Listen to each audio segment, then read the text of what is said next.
Care is just more than duty. It's a legacy. On this week's episode of Luk'A'Here, y'all, we're going to explore the quiet power of flowing between elder caregivers and Gen Z boundary setters. From ancestral rituals to TikTok confessions, this isn't just talk, it's healing. I'm your host, Miss Trina, and together we're going to be building these circles of care across generations. Okay? Intergenerational care circles, healing across the ages, because what we inherit, we can transform. Now, with that being said, welcome. Welcome, everybody. When we look at our elder caregivers against our Gen Z caregivers, that's what they calling them, Gen Z. I call them veterans and newbies, okay? So we're not going to call them old heads, and we're not going to call them babies. We're just going to call them veterans and newbies, okay? Veterans are anybody that's been in the business more than 10, 15 years. Newbies are all the ones that's just coming in with under 5 years of service.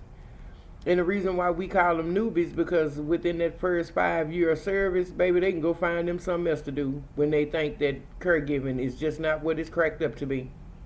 And that's kind of what happens, you know, especially in nursing homes. There's so many turnover rates. The turnover rates are high in these nursing homes because these newbies come in and it's not what it's cracked up to be, as versus the veterans who's been there a while or been in a profession a while, to where they actually know the ins and outs. They actually gave it time to learn.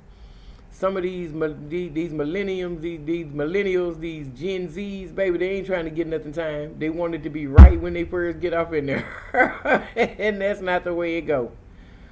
So, with that being said, people, let's just get into it.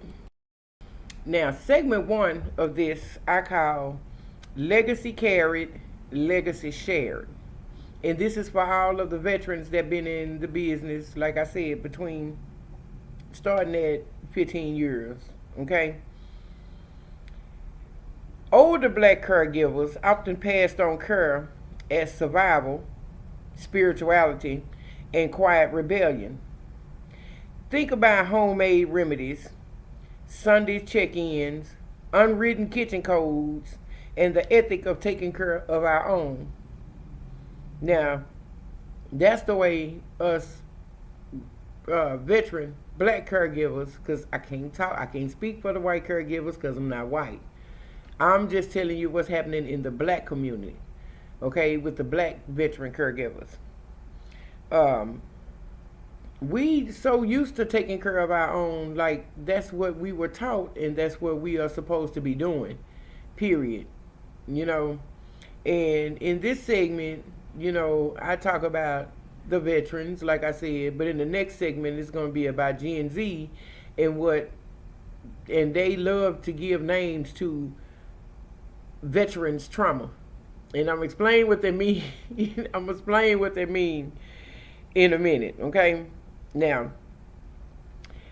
our black caregivers, you know, they were informal therapists. You know what I'm saying? Nurses, they was cooks. They didn't have no titles, no pay or protection. They laid the groundwork for today's professional caregiving roles, which is the truth. Because what we see in the black community is, you know, what we know from growing up. If we know that Big Mama is hurting, we all got to find out why Big Mama hurting. And if Big Mama can't snap them peas, we all know somebody got to sit down in her place and snap them peas. You know, this is naturally and normally what we as black caregivers do, because this role was passed down to us through generations. I mean, it just was. I mean, that's a natural caring and giving role to be in, is to care for somebody else. Okay? Now, them lessons were often taught through anecdotes or actions, not formal mentorship, not like taking your niece up under your wing so you can tell her or show her how to take care of mama, when big mama gets sick, or show her how to make a poultice for big mama when she in pain and tie it on her. A poultice, yeah, that's real old school. If I got some old school listeners out there, y'all know what I'm talking about. So, and with that being said, our mama never said self care. Our mama, never told us we have to self care. No, she always did stuff that was like comfortable to us. Okay, like say if she took a bath, she took a long bath every night, and when she come out the bath, she in her room and she done lit some incense and she chilling. See, that right there, that was her medicine. To calm down, to slow down, to unwind. Okay? Now, when it actually comes to it, when you look at the black caregivers, we didn't naturally clock in, we just knew. Okay? If Big Mama was hurting, we hurt too. And we got to find out why Big Mama is hurting. Help Big Mama. That's basically what we did. It was like intuition. But now, with these new ones, with these newbie CNAs coming in, these Gen Z and millennials, baby, they a hot mess with it. I have corresponded with two newbie CNAs. One is 23 and one was, I think she was 25, but they both been in the profession for 3 years. Okay? And the horror stories they was telling me, man, if y'all don't believe me, go on Reddit. Okay? You can go on Reddit and you can read. Girl, these kids are out of control. They are saying stuff that we as older caregivers wouldn't have dared say it when we were, new and coming up in it. We wouldn't even been able to fix our mouth, but they got so many forums, like on let me see, what's it, TikTok. They got TikTok threads on burnout. They got Instagram therapy reels, and they got Discord care groups. I mean, all of these groups, they offer instant community. Somebody in there know what you're talking about, and they done been through that before, and they can't wait to tell you their experience on it, baby, because, baby, they go hard. They don't hold back on the cussing or nothing. They don't hold back on calling out a co-worker's name and position for nothing. They don't hold back. They let it rip. But what they need to do is take some of that energy and take some of that passion that they talking about their caregivers with and take it to the head people so y'all can get these raises and stuff. So y'all can get treated properly. Because the stuff that I'm reading is just outrageous, man. I am serious. Okay, and this is one of the things that I saw though. These younger voices, these Gen Z, these millennial voices, baby, they don't play that. They clash with that veteran caregiver mentality. Ooh, we don't talk about that. All them attitudes like, nah, we don't get into that, baby. We don't talk about that. But these differences and opportunities, they are opportunities to evolve the caregiving norms. Like, like statistically, 73% of Gen Z say mental health is a top priority in how they approach work, including caregivers. Because one chick told me, oh, I love my clients, but I love myself more. I sure do. And baby, that was so new. You know what I mean? That was new to me. I've never heard that. Because with us older caregivers, I mean, the bottom line is, baby, I love my residents. I love my patients. I love my clients. And that's it. That's where it stopped. You know what I mean? Because in our mind, if we figure we have this love for ourselves, we're going to portray that love we have for ourselves on to our clients, on to our residents, on to our patients. You know what I mean? So it's never a spoken thing. It's always unspoken. Now, what veterans need to do for real, they need to have this unspoken mentorship. You know what I mean? Like, if you are the CNA with longest, with longevity on your job, when you see a new CNA coming in, probably first year, probably first job, you know what I'm saying?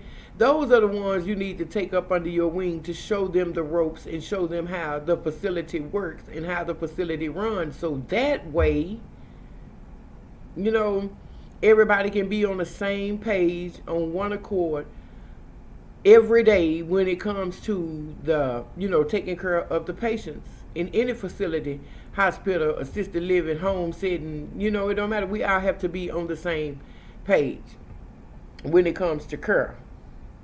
Okay? So, watching how medication is administered, or how spiritual needs are honored, or how patience is embodied. Because we as veterans, we have patience. We learn patience. By this time, if you've been into it 10, 15 years, I know you didn't develop your second skin. I know you got a thick skin. And with that being said, we still have to we still have to teach the younger ones that's coming up under us the right kind of care, the right kind of compassion. Now, true enough, millennials will give a name to your trauma. Baby, they will. Swear up and down you narcissistic. Swear up and down you depressed or bipolar. They the ones that's the unlicensed therapists, baby, because they'll be glad to tell you, baby, you got narcissistic tendencies, honey. They love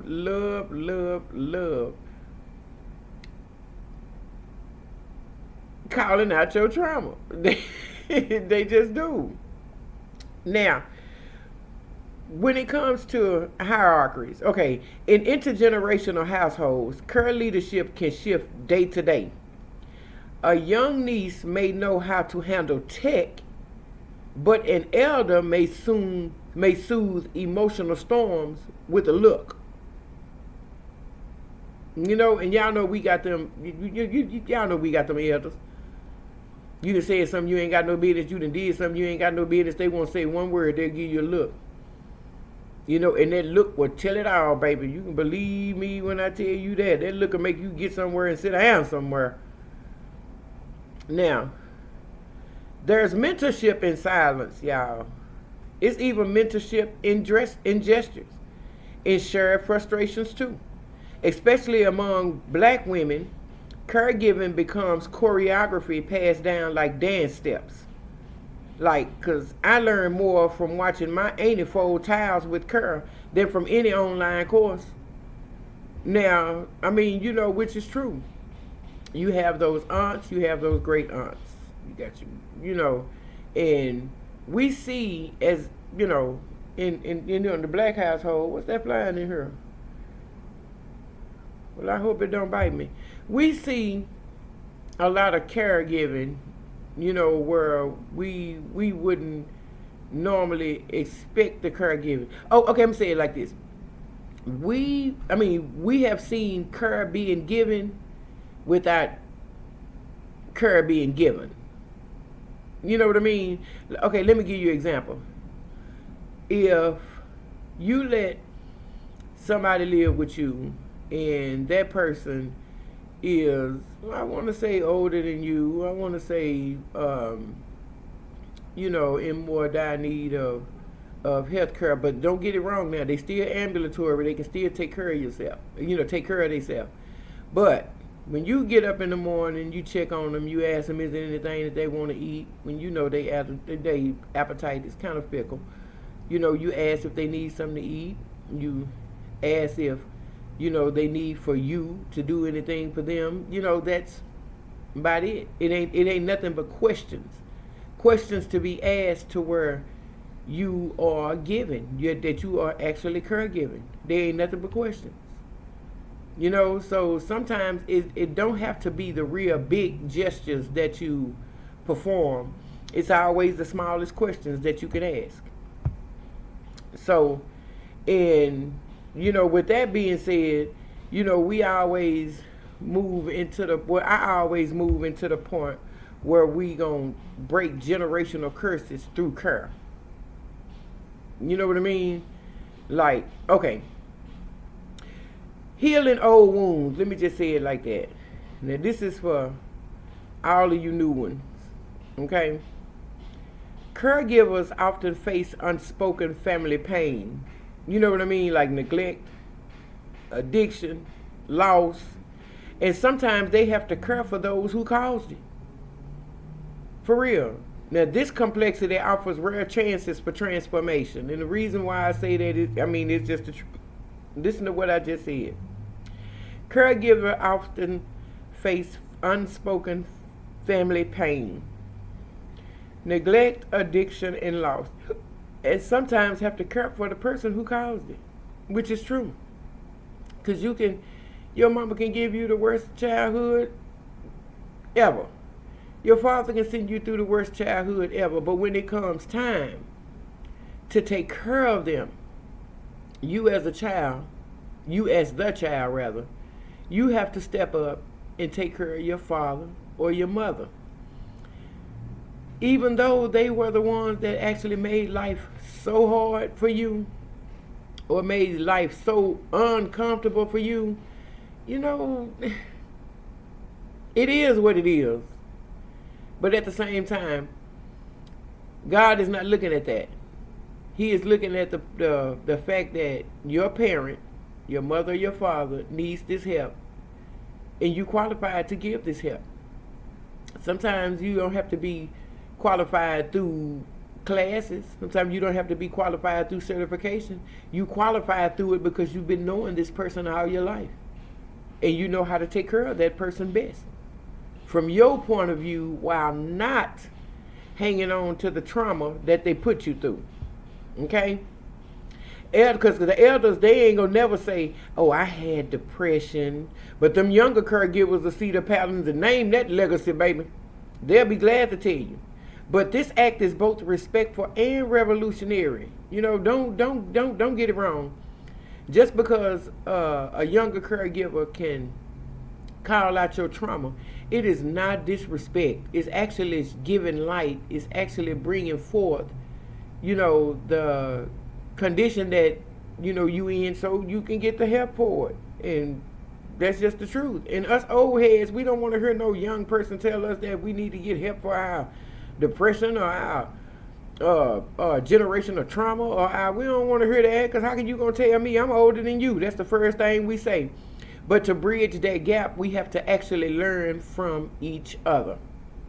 That's the way we bridge the gap, learning from each other. Forgiving don't mean excusing. You know what I'm saying? Some caregivers reclaim peace through establishing limits.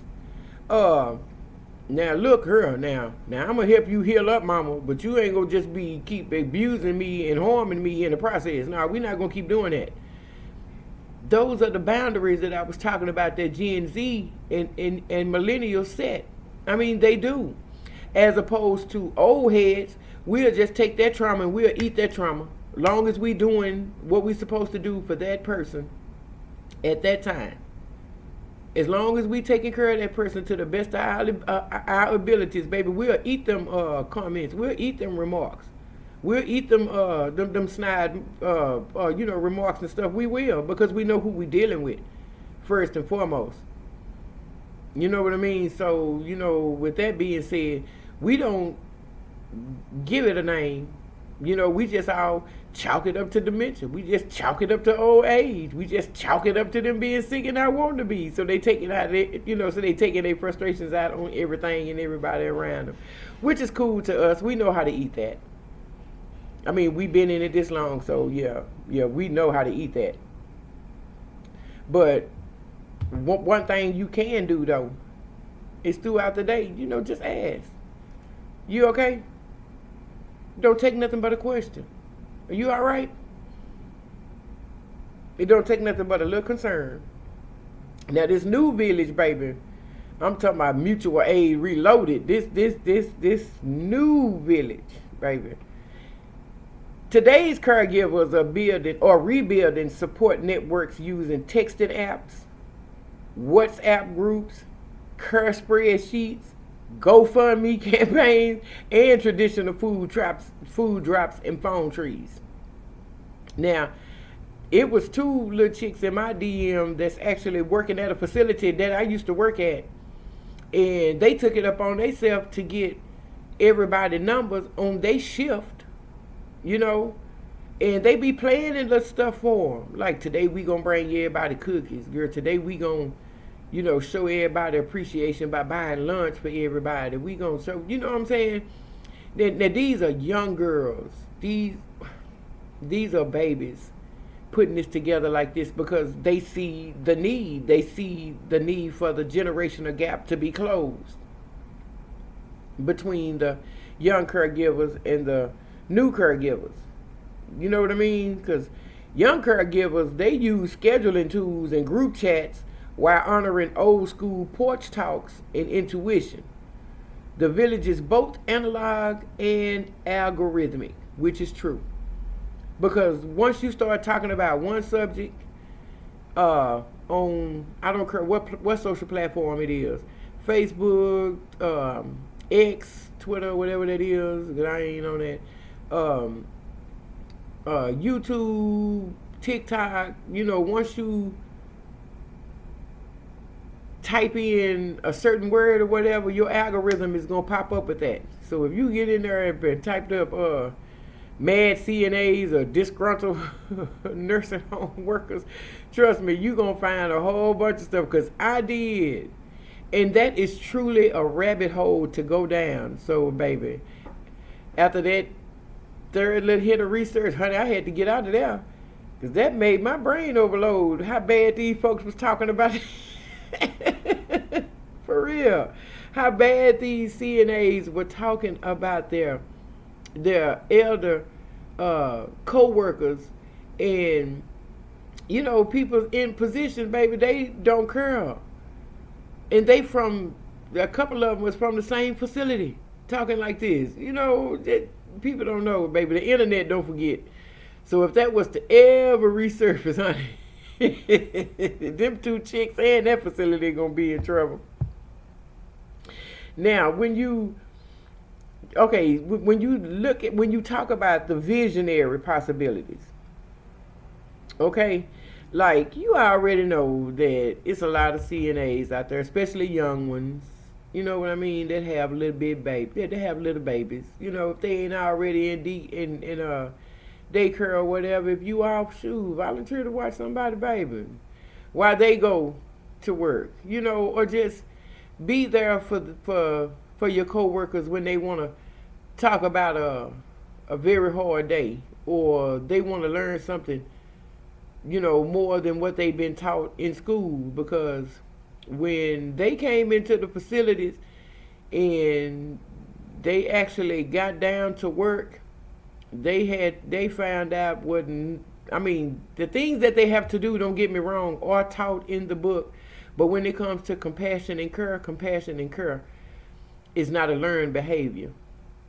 You know what I'm saying? It's a taught behavior. Well, no, I'm going to take that lie back. Compassion and care, sometimes it is instilled in people at a young age.